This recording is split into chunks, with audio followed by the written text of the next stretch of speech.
Of course, you wouldn't have to have these shocks at all if it weren't for asymmetric information. If we always knew who was holding which assets that had which loss associated with them, if we could observe everything the way we can, let's say, for looking at a mutual fund at the end of the day, if we knew all of its assets, then we would never have to have a scramble generally. We'd simply mark to market correctly and know who was solvent and who wasn't. So what is this asymmetric information problem about? It's about one of two things. It's either about your exposure to a common shock, which is what Hal is going to call contagion, or it's about a daisy chain exposure.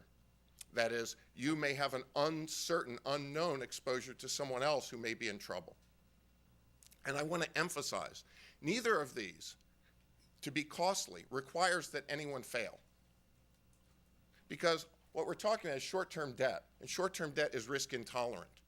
If the risk of your debts rises from a sort of 1 basis point spread kind of risk to a 10 basis point spread kind of risk, that may be enough for your debts not to be able to roll over.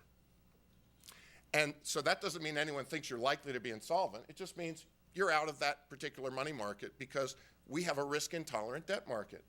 And that can be either because there's an uncertain exposure to a common shock, what Hal's calling contagion, or an uncertain exposure to interconnectedness,